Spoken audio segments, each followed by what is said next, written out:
धंगेकरांकडून मोहोळ यांच्या गाडीचा video share. गाडी कोथरूडच्या बढेकर बिल्डरची असल्याचा धंगेकरांचा आरोप।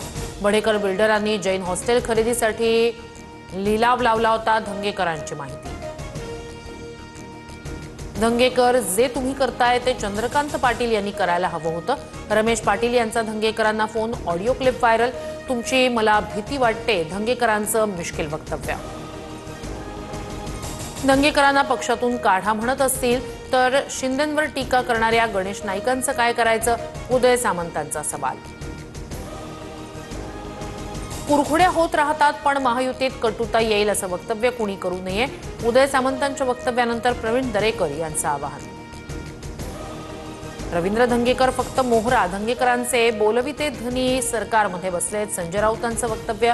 मोहोळ विरुद्ध भाजपमधील एक गट, असा संघर्ष सुरू, राऊतांचा दावा। आरोप करणाऱ्यांना चावी देणारा वेगळाच, माझ्यावर व्यक्तिगत स्वार्थासाठी आरोप। धंगेकर निवडणुका हरल्यामुळे वैफल्यग्रस्त झालेत। मोहोळ यांचा धंगेकरांवर पलटवार। अहिल्यानगरमध्ये जुन्या भांडणाच्या रागातून तरुणाला अमानुष मारहाण। मारहाणीत तरुणाचा एक डोळा निकामी, 10 जणांवर गुन्हा दाखल। अहिल्यानगरमध्ये तरुणाला झालेल्या मारहाणीचा वंचितकडून निषेध। मारहाण करणाऱ्या गुंडांवर मोकोका अंतर्गत कारवाई करा, प्रकाश आंबेडकर यांची मागणी। 2029 पर्यंत कुठेही जाणार नाही। एमएमआर रिजनमध्ये काही ठिकाणी वेगळे तर काही ठिकाणी युतीत लढणार। नागपूरमधील अनौपचारिक गप्पांमध्ये फडणवीसांची माहिती। पंकजा मुंडेच गोपीनाथ मुंडेंच्या खऱ्या वारसदार। फेसबुक पोस्ट करत प्रकाश महाजनांकडून पाठराखण। धनंजय मुंडे खरे वारसदार असल्याचं करुणा मुंडे यांनी केलं होतं वक्तव्य। ज्याचे हात रक्तानं भरले तो वारस कसा? खऱ्या वारसाला तुम्ही कमजोर समजून हिणवता। मुंडेंच्या वारसाच्या मुद्द्यावरून मनोज जरांगेंचा निशाणा।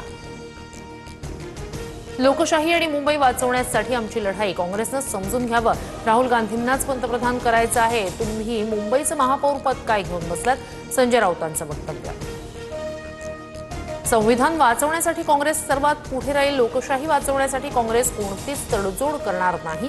हर्षवर्धन सपकाळ यांचं वक्तव्य।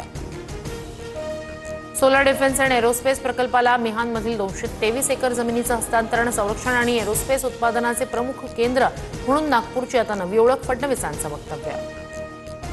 पंतप्रधान मोदींच्या जीवनावर आधारित मोदीजीज मिशन नावाचं नवीन पुस्तक प्रकाशित होणार। पुस्तकाचं प्रकाशन महाराष्ट्राचे राज्यपाल आणि मुख्यमंत्री फडणवीस यांच्या हस्ते होणार।